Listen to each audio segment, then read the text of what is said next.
But we're going to bring in DQ now, and our first guest of the day is always brought to us by Lincoln Electric. Lincoln Electric now hiring for great jobs, the best electricity makers in Northeast Ohio. DQ, what's up, my man? Hey, wait, before we bring him on, Steve asked me yesterday to read a little something about Lincoln Electric. Can I do it? Sure.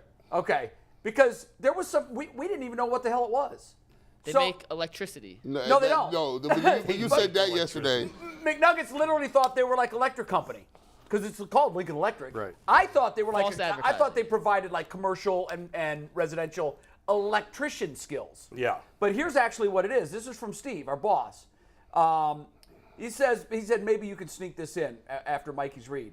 So they make this welder. It's a Lincoln Electric Power MIG 215 MPI, whatever the hell that is. I'll put it into lay terms. Here's what it is. It's a welder that kind of like, think about a do-it-yourself guy. He would never think about welding because you need all those torches and tanks and all that nonsense. Well, the welder they make is kind of like easy to use for the just beginning welder, and it's electricity. So that means it probably doesn't have these gas people lines. buy welders from them? So regular Joes? It sounds like that's what they make, and here's the deal. Like, if you want to make a little we got DQ. rail, We love Lincoln Electric, but let's bring DQ well, in this here. is from Steve. He wanted me to do this. This is from He's our Steve, boss. Director Steve. Director Steve's Oh, speaking Director Steve privileges takes for the the back day. seat to boss Steve. He takes the back seat to boss Steve. DeQuell, have you Boss ever welded welded? boss. Have you ever welded? I don't want to interrupt.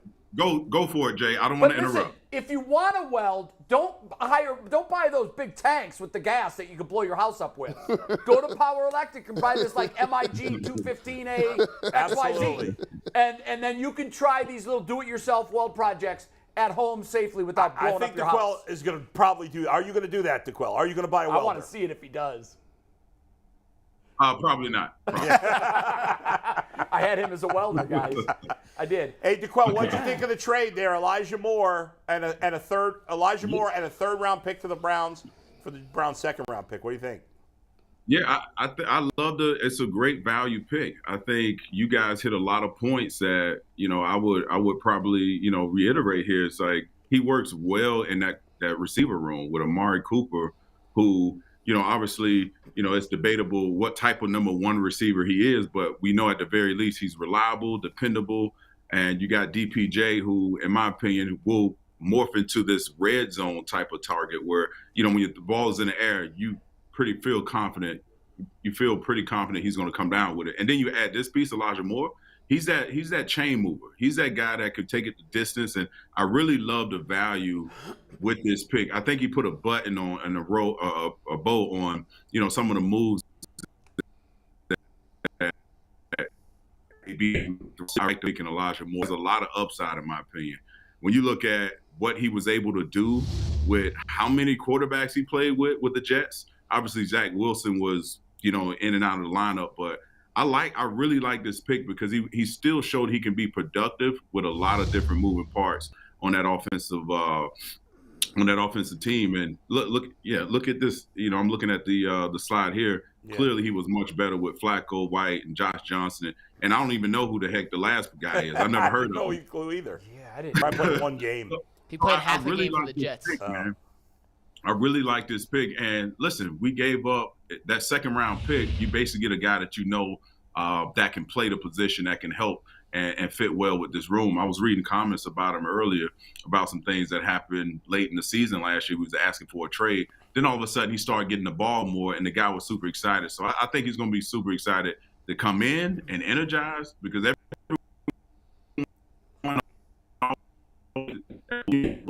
when you were the 4th pick of the draft, I was the 34th pick of the draft. And you get traded in the midst of all of that, you're hungry like no other, and you're going into a great situation. Hopefully with Deshaun Watson, he can play better. I really like how this offense is shaping out so far. DeQuell, I got to ask you something. Well, I got a confession to make. Anthony Walker, a couple weeks ago, I called him Captain Planet. I said that he was just a Jag, and that explains his tweet. He retweeted it, and I was emotional, and I had to call. I had to call him back, and I had to let him know because sometimes sometimes you don't know what you got till it's gone, right? You know what I'm saying? I was out in the streets. I was living wrong. And I realized that I needed him with me here in Cleveland. And I called him. I said, listen, I'm sorry. I'm working on myself. I'm working on myself. I've been cleaning up. I've been going to church more. And guess what? He came back. He went to Washington, came back, and he signed again. And I'm so happy to have Anthony Walker back in the mix because I was scared for a while. I know who had the green dot, nothing. Now, listen, G, you're a man of your word. Listen, all my expectations, listen, I get it now. I get it. You're a man of your word. You were wrong. You came back. And listen, we needed him. Once he went out of the lineup, you guys know how I feel about JOK. The jury's still out. Now, where's your coming Jesus on JOK? Makes me feel better about JOK being in the room now because I know he has a guy in the room he can listen to. And I like Anthony Walker. Listen, I don't know what the Commanders were offering him, but listen, at the very least, if you're on a one-year deal, you go back to the team that you're familiar with, the roster and what have you. And I think he'll play well under Schwartz and his scheme. I was scared. By the way, I got to ask you this. DeQuell, because it's funny because yesterday we were talking about, again, how you said the Browns should cut JOK. And I got to find this tweet because somebody tweeted at me and said, why do you guys keep saying that the Browns should cut JOK? And I said, well, because I said, A, JOK is not very good. And I said, B, we're not all saying it. It was DeQuell who said it, and he knows more about linebacker play than we do. So this guy reached out to me, and he said, and he actually sent me one stat. With analytics, you could find, and I love analytics. Yeah, right, They're just like any other. There's a number for everything. There is actually one stat where JOK. Is it the run stuff stat? What's that? Is it the run stuff yes, stat? Yes, you have it. I'll find it. Of course, I can't find it now. But there was one stat where. What's the basis of the stat? It was run stuff percentage. I'm going to find it here in a second. I hope. And that he graded out higher than most other Very linebackers high. in the league.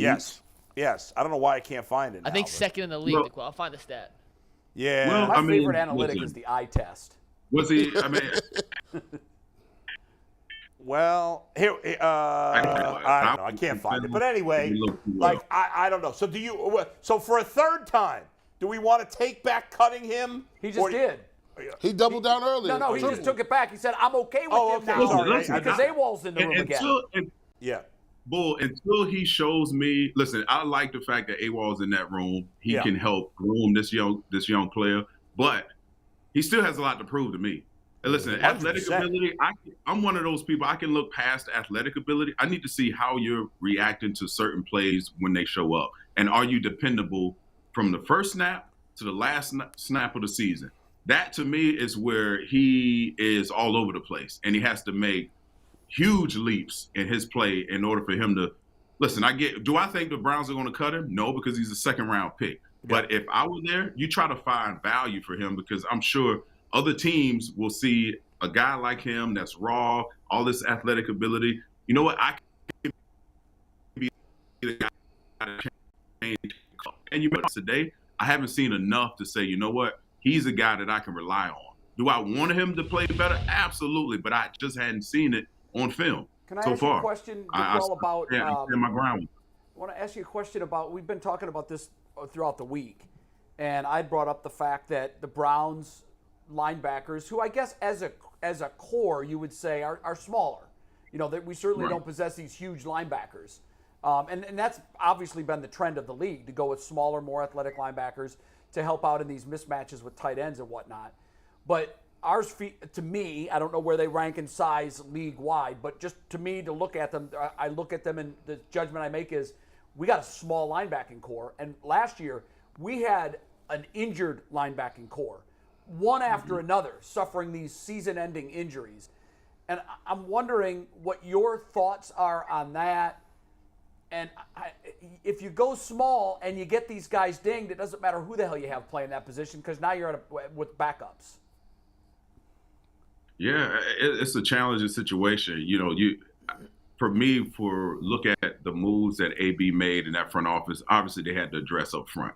And when you have guys that aren't as big as some of the other guys around the league, and you want linebackers to be able to run laterally and play behind the line of scrimmage and cover receivers and slot receivers and tight ends, you're asking a lot of these guys. But the one thing you have to do is make sure they're protected up front. When you have, guys that aren't the biggest in the world. And listen, last year was a proven fact. Those guys couldn't stay healthy for whatever reasons. Again, you look at who they resigned and who they brought in. It's still a question mark to me. It really is. And I think everyone else is going to have to play better in order for this group to even be marginally, efficient and to be dependable. Right now, that group right now has a blaring hole in it. And listen, bringing Anthony Walker back, we don't know how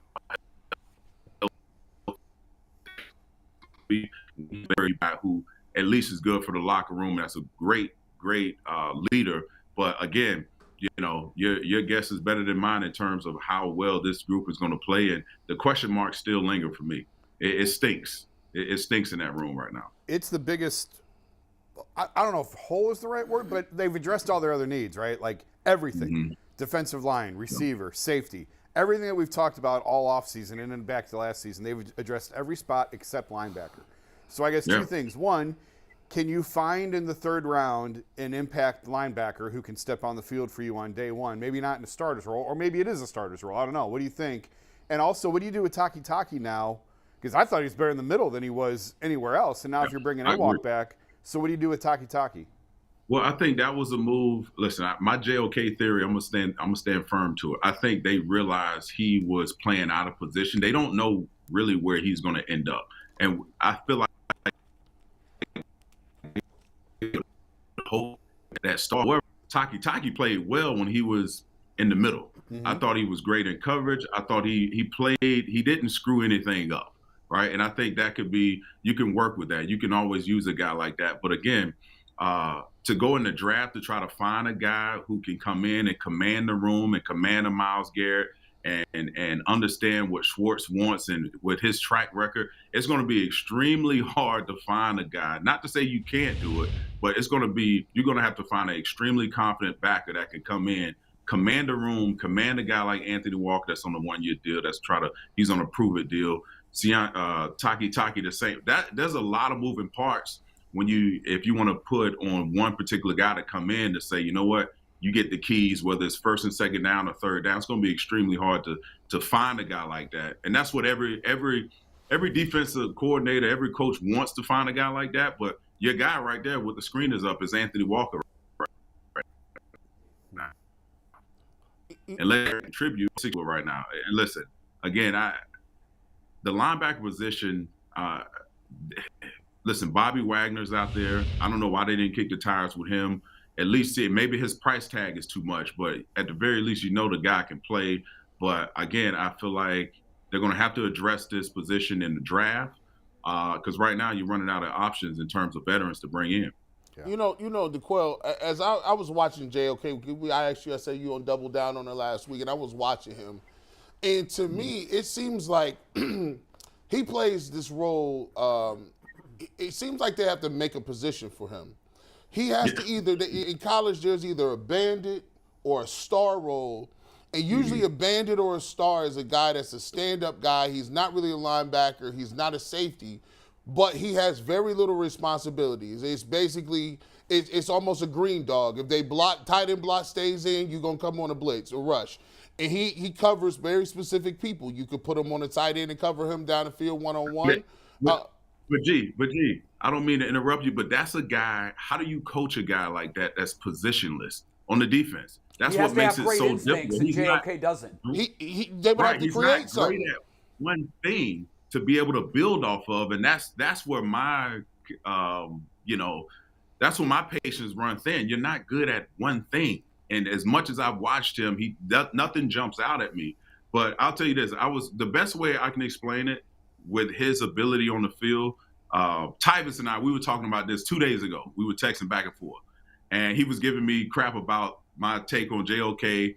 And I was like, you know what? JOK to me, when I watch him on film, it's like Troy Polamalu without the playmaking ability. Yep. It's just all over the place. Yep. It's all over the place. Yep. And it's like Aaron Judge without the power. Yeah, so that's your starting point, and that to me, coaches have a hard enough job. If you don't have any ownership personally,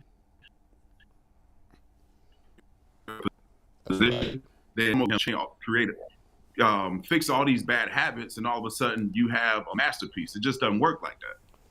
Yeah, Troy Polamalu did have the green, it was just like he had the green light to do anything. He just do whatever he wanted, and he would just be around the football. That team was, it was amazing. Like when he played, they were great on defense. When he didn't play, they were mediocre on defense. Yeah, absolutely. But DeQuell, I think what you need in that role, that sort of that position that you explained, aside from extreme ability, athletic ability, you also need to have great instincts and reaction speed. And is that the piece in JOK that you absolutely need to see that you're just not? And that's the raw natural instincts on where the ball's going? Yeah, just the feel of the game. The feel of the game, to me, listen, I try to go back and look at, okay, what happened leading up to last season? I know I can understand that can have a profound effect on your play and what you're doing from that point on. And so you got to take all these different things into account. And you're right, Jay. For me, I don't see the feel of the game. If I were coaching him, I think it can be, but it takes a lot of hours of watching film to be able to place yourself in a position to be able to learn from it. And it takes countless hours of film. And for me, that's what worked for me. When I started really making a point to really do my due diligence and watch myself all day, every day for hours on end, things started to click. And when things started to click, I became a believer. You know what? Watching film really does help, not just of your opponent, but of yourself. I was talking to a linebacker that plays for Minnesota, Brian. He has the same last name as JOK. And I met him through one of my old position coaches, and I told him, it